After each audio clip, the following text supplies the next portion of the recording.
Estamos hablando de los órganos legislativos, sobre todo de los senadores. Y eso es parte de la conversación que vamos a tener hoy con Alfonso Rodríguez, analista político, que nos acompaña en este programa. Poncho, Alfonso, muy buenas noches. ¿Cómo estás, mi Tulio? Muy buenas noches. Bueno, pues para empezar, Alfonso, ¿cuánto calificas tú a los senadores? Yo coincido, yo les pondría un 7.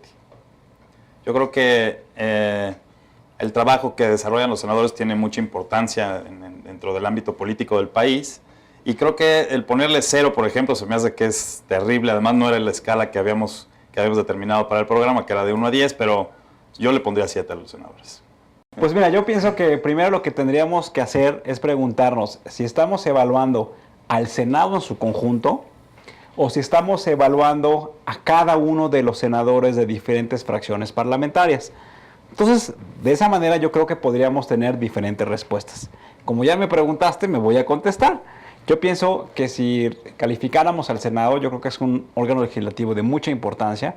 Yo le pondría un 8, pero si me preguntaras por cada uno de los senadores, pues entonces ahí tendría respuestas diferenciadas dependiendo de la persona que tú me estuvieras preguntando. Sí, totalmente.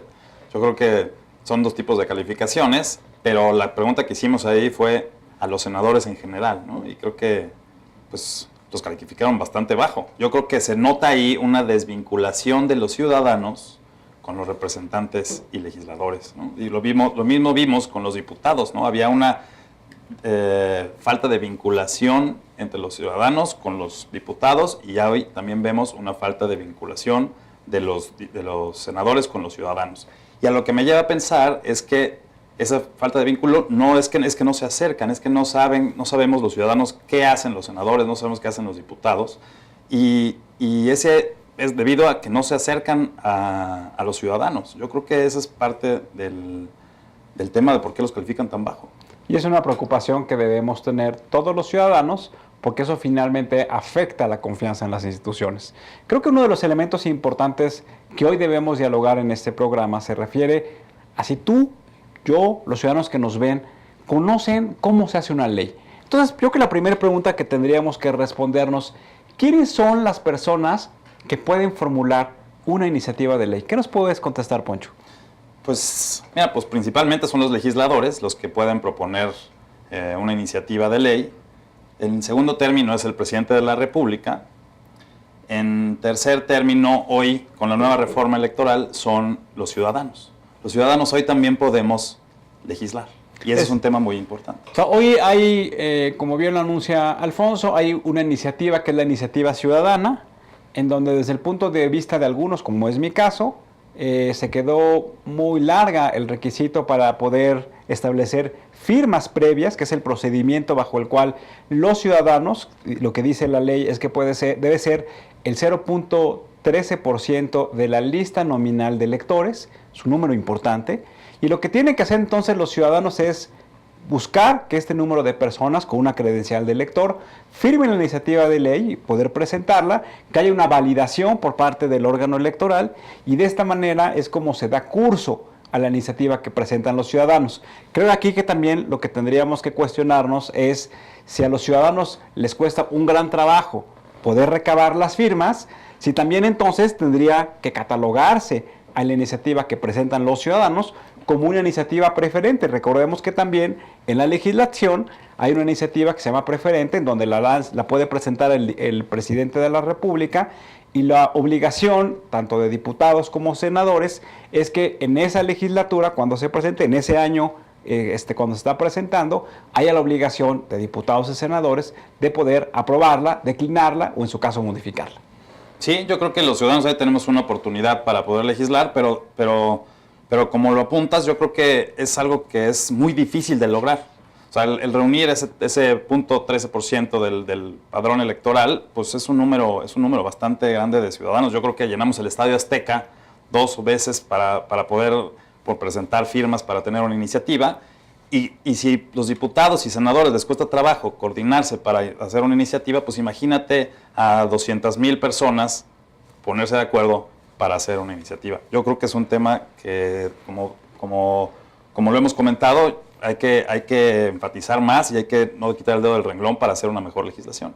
Y recordarás, Alfonso, cuando trabajábamos con muchas organizaciones de la sociedad civil promoviendo que se diera esta iniciativa ciudadana, que los legisladores la aprobaran, pues un poco platicábamos también la necesidad de que hubiera elementos mínimos que guiaran a los ciudadanos para que esta iniciativa tuviera también una calidad importante y no fuera desechada por parte de los legisladores.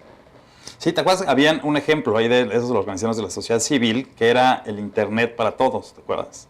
Esa fue una iniciativa que, entre comillas, fue la primera iniciativa ciudadana, pero no tuvo, yo creo que el número necesario de firmas para poder ingresar al Congreso. Entonces, pues todavía estamos ahí pendientes. No se refería a eso nada más, sino también se refería que los legisladores lo que dijeron es que esta iniciativa había sido formulada antes de que se hubiera aprobado la legislación secundaria y por lo tanto no era viable en términos jurídicos. Es correcto. También hoy, vamos a hablar del Senado, es un poco también preguntarnos cuál es la característica de distinción que debe tener el trabajo de los senadores. Es una muy buena pregunta y es buenísimo que los ciudadanos sepan, que nuestros televidentes sepan cuál es la diferencia entre un diputado y un senador. Qué bueno que dices que es una buena pregunta. Sí. Bueno, tú me la hiciste. Oye, y bueno, retomando el tema. Un senador representa al territorio. Los senadores representan al territorio. ¿Qué quiere decir? Que representan al Estado, ¿no? O sea, los senadores, a diferencia de los diputados, representan al Estado de Chihuahua, al Estado de Sonora, al Estado de Veracruz, al Estado de Chiapas. Y los diputados representan una parte que es un distrito. Entonces, esa es la diferencia geográfica que tienen los diputados y los senadores. Además, tienen facultades distintas. Los diputados, como ya vimos, tienen facultades exclusivas que son la aprobación del presupuesto. Y en el artículo 76 de la Constitución, los senadores tienen facultades también exclusivas, que es, por ejemplo, aprobar tratados internacionales, que es ratificar a nombramientos que les hace el Poder Ejecutivo, como son el Procurador de la República. Ahora vimos un ejemplo con el tema de Medina Mora, que es el tema de los ministros de la Suprema Corte de Justicia. También tenemos como nombramientos de altos jerarcas del Ejército y de las Fuerzas Armadas del país. También tenemos que pueden ellos mandar tropas fuera del país. También pueden decretar cuando se anulan los poderes en algún estado, que esas son como ya más raras, pero son de las facultades exclusivas que tienen los senadores. Sí, yo creo que fundamentalmente, como dices, son autorizar la política exterior del país, que le den una orientación al presidente de cuál debe ser la relación que tenga México como Estado frente a otros estados. Creo que la segunda, como bien tú lo dices, es también darle una orientación a cómo debe instrumentar las políticas en materia de justicia a través del Poder Judicial, y esa orientación se da, pues como bien lo apuntabas tú, designando a los ministros de la Suprema Corte de Justicia, que es el órgano máximo de la justicia en este país, y que a través de la designación pues también están perfilando cuáles las características y los atributos que tienen las personas que van a llevar a cabo la gran toma de decisiones dentro de la Suprema Corte de Justicia. Y me parece, perdón, que te interrumpa, nada más un tercer elemento que considero que es muy relevante, que en nuestro país nunca se ha dado, que es autorizar que salgan las tropas de nuestro país para poder defender a nuestro Estado hacia otros territorios. Hay uno que también es interesante y que está hoy pues, a debate, que a lo mejor se cuestiona si el procedimiento o el proceso es correcto, que es la ratificación de los directivos o presidentes de los organismos autónomos. Y ahí pues entra la parte esta de la partidización del proceso, si está blindado pues, perfectamente para que sean realmente autónomos o no dependan de algún partido político, no sean cuotas de poder. Y ahí yo creo que... Como dices, Alfonso, los organismos autónomos hoy son instituciones que se han creado producto de las leyes reglamentarias, en donde tenemos, por ejemplo, el Instituto Federal de Telecomunicaciones o tenemos el Instituto Nacional de Evaluación Educativa, que estos organismos, la característica que tienen es que están conformados sus órganos de gobierno, es decir, la manera en cómo toman las decisiones por ciudadanos que buscan tener los mejores calificaciones de carácter profesional, pero que también compartan una serie de valores que hagan que estas instituciones de carácter autónoma realmente puedan tomar las mejores decisiones. Yo no sé si estés de acuerdo conmigo, pero yo pienso que que esas decisiones hoy se han partidizado y que son cuotas de poder, como decía al principio de la intervención en este tema. Yo creo que eso deberíamos de blindarlo y de sacarlo de esa discusión. ¿Te acuerdas cómo era el IFE? Era un instituto ciudadano en un principio y se fue partidizando, y hoy en el INE pues a lo mejor tenemos cuotas de los partidos políticos que pues, limitan ahí la actuación y la transparencia y la eficacia con que los ciudadanos queremos que ese tipo de organismos funcionen. Pues mira, yo creo que es un tema de carácter estructural, porque mientras los partidos políticos representados en los órganos legislativos sean los que decidan, como en este caso en el Senado, quiénes van a ser los integrantes de estos organismos autónomos, pues difícilmente podemos eliminar ese tema. Pocho, vamos un poco a platicar de cómo está la composición actual del Senado. ¿Qué nos puedes decir con respecto a ello? Hay 128 senadores.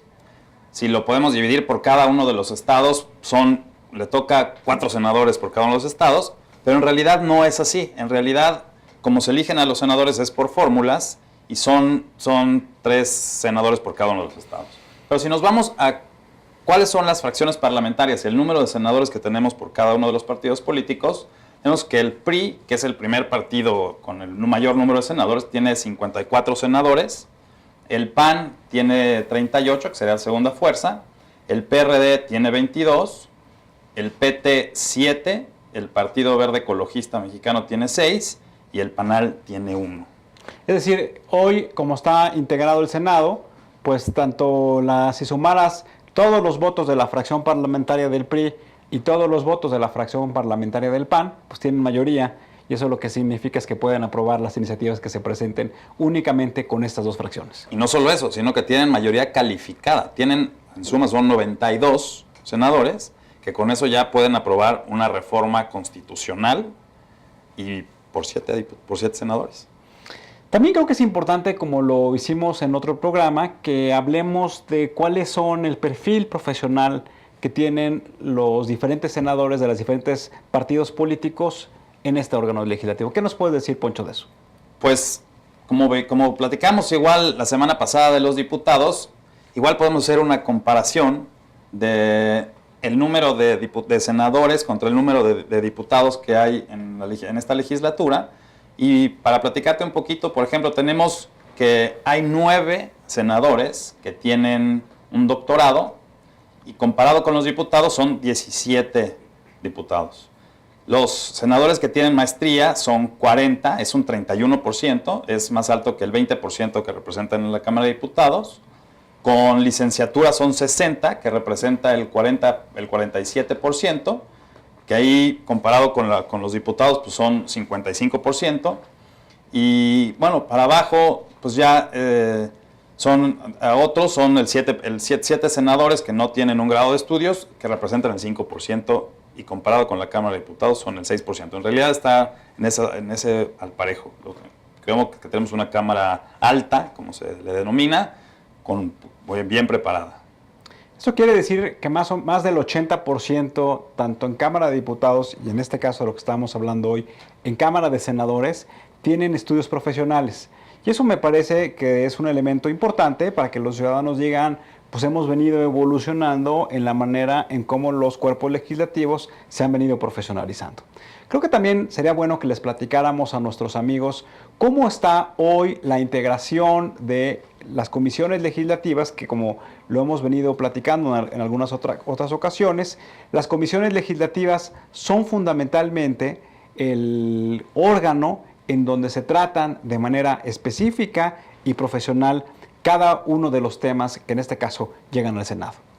Sí, es correcto. La Cámara de Senadores tiene 64 comisiones, tiene más que la Cámara de Diputados, y ahí es donde se lleva a cabo el trabajo legislativo. Como vamos a hablar un poquito más adelante, parte del trabajo legislativo, si no es que el grueso de ese trabajo, se lleva a cabo en los grupos, en las comisiones. Déjame hacerte una precisión, Alfonso, no son 64, se refiere a las secciones ordinarias. Recordamos que las ordinarias son las que ya de cajón se van organizando los senadores, pero en realidad el Senado tiene 77, es decir, tiene otras 13 comisiones que son especiales, que va dependiendo de cuál va la evolución de alguna política pública en el país, que se ponen de acuerdo a las fracciones parlamentarias, en el pleno deciden que lleven a cabo esas comisiones especiales, es decir... Por eso yo hablaba de las 64, porque son las que están como fijas, y las especiales se pueden crear unas, ¿no? O a lo mejor mañana hay más de las que tú estás diciendo o menos de las que estás diciendo. Pero a ver, para ser muy precisos, entonces lo que podemos decir es que tenemos 77 en total en el Senado contra 94 en la Cámara, contra 92, perdón, en la Cámara de Diputados.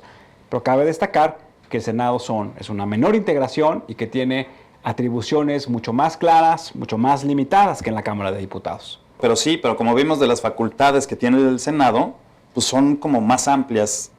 O sea, es el mayor número de facultades las que tiene el Senado que la Cámara de Diputados exclusivas. Entonces yo creo que el tema de, por ejemplo, el Senado tiene 2 comisiones de estudios legislativos y la Cámara de Diputados no tiene ese membrete de comisión de estudios legislativos. Aunque tienen la comisión de puntos constitucionales, que muchas veces ahí es donde se llevan a cabo la redacción, la elaboración, el análisis de este tipo de iniciativas de ley. Creo que también es importante para nuestros amigos que nos ven el día de hoy que les platiquemos, además, ya hablamos de la composición, ya hablamos de la integración, que hablemos también de cuál es el presupuesto que hoy tiene asignado la Cámara de Senadores. Pues, hoy los senadores viven con cerca de 4,000 millones de pesos al año.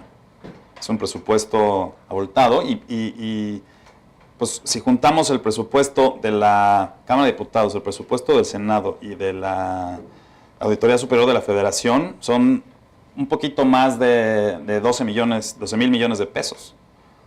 Para un poder es muchísimo dinero, ¿no se te hace?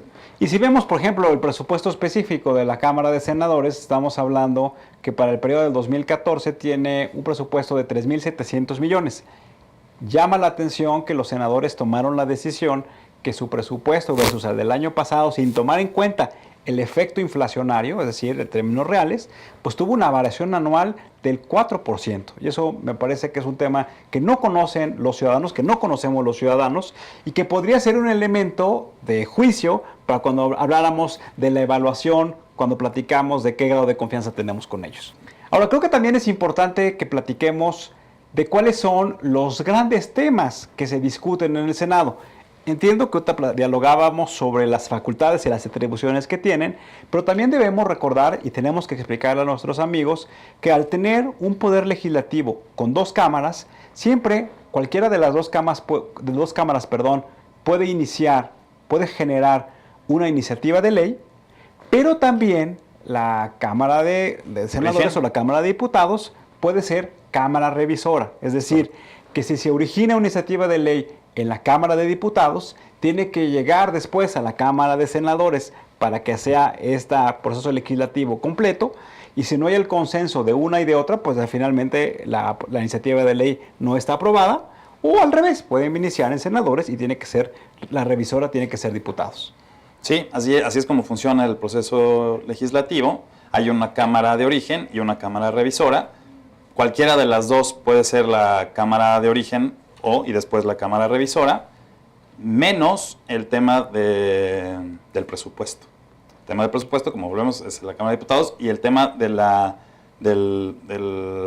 iniciativa de ley que proponen para los ingresos, también tiene una Cámara de origen que es el Senado. Alfonso, muchas gracias por acompañarnos el día de hoy.